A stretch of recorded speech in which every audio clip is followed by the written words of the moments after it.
The Rebel Capitalist Show. Where do you think this is headed? That's, I'm sure, the question on everyone's mind. Well, I think we are heading. I wrote a year ago a report about Hannah Arendt, who wrote about totalitarian regimes and how it happened in Germany, how it came about in Germany. Right. A very detailed study. And I would suggest that it's likely that we're moving into a totalitarian state. The question is the ruler more of a militant dictator, right wing, or is he more of a socialist? For the average person on the street, it doesn't mean much. The issue is usually when they're on that road, when monetary policy and fiscal policies fail, and they have failed, they haven't lifted the standards of people that everybody can see and feel. But the government, of course, says, oh, it's because COVID. No, it's not because of COVID. It's because of the government's interventions. Once they know, and everybody can see that it's failed, they will go to war because printing money allows to go to war initially free of charge. And in every war, the first 30 days were popular because the media will say, well, it's the Chinese, it's the Russians, it's the Iranians. They'll blame someone. A politician is a person who is brought up from young to blame any problem on someone else. Have you ever seen a politician to take personal responsibility? Never. At least in former times, the king or the emperor or the leader, they went into battle at the front of their armies. Yes. Right. Now, they sit, even in America, there's a small demonstration. They almost shit in their pants and go into a bunker under the White House. These are the heroes we have nowadays in the US. But the people in the US, with few exceptions, they are vokes. They like that. They like weak leaders. They like idiots, like you have in New York as a mayor and as a governor. They love it. Yeah. So you think that this leads eventually, who knows when, but you think this leads to a war between the United States and just fill in the blank, XYZ boogeyman that they create? Yes, I think so. Yeah. And, the Maybe first I thing, watched too many war movies, but I tell you, if I look at all the wars that started, I see no reason at all how the differences of opinions could not be solved without the war.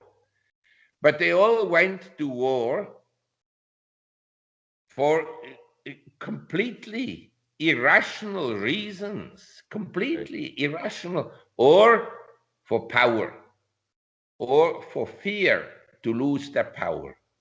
There was always a motive of someone who thought he's going to get a huge advantage from going to war. do you think there's a possibility that the United States could go to war with itself? And like Possible. some sort of, I hate to use the word friends, civil they war. think that, I have some friends, they think this will happen. Yeah, I mean, I know you were here 2 years ago, but I can tell you now, Marc, that the divisiveness in the United States is far greater than it was when you had the people that were like pro-Trump and anti-Trump. I mean, I thought it was bad then, but now it's at a whole new level. And now you can see whose side you're on just by going out and looking if they're wearing a mask or not. Yes, So people have, I can believe you. because I get all these emails from my readers. If I write something good about Trump, I'm a traitor. If I write that the election were very dubious or questionable, I'm almost lynched by some people. Yeah, but now it's very funny. Yeah, but now it's at a whole new level. It's not just politics, Mark. It's wearing a mask. It's everything. Yeah. It's everything. Yeah. Everything is politicized. But as I said, luckily I live in the north of Thailand, and there are some disadvantages for me at the present time. I can travel, but only amidst a lot of difficulties. And I say to myself, I'm quite happy to be here. I've learned a lot. I studied history, the parts of history that I didn't study when I was young at school, including Chinese history, the history of music, the history of India, and the history of the Middle East. And I learned a lot about music, and I have my garden and I have a quiet life. I don't have to put up with the unpleasant American immigration officers that have zero education and that have to teach you about everything and take your nail clippers away. God knows what.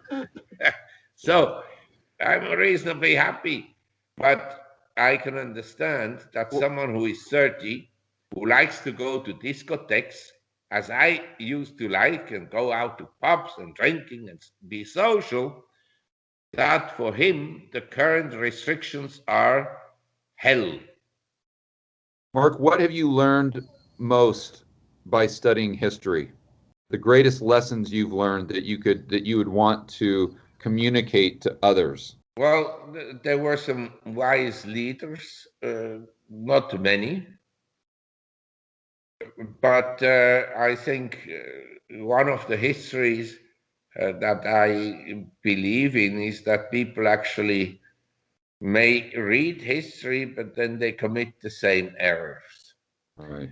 And I can assure you, of all the wars I read about, I think none of them actually make sense. You know, Gallipoli was a complete disaster. Complete disaster. And the Crimean War was a complete disaster for no reason. Right. So, and World War One as well, World War Two as well, you know. But I've learned one thing is that if you look at the world map in 1900, 1900, okay? There isn't a single American military base anywhere in the world outside the US, okay? Nowadays, how many there are? There are 250 around the world. So who is the aggressor? Russia, China, Iran, or the US imperialistic neocons? That has to be told to the world very carefully.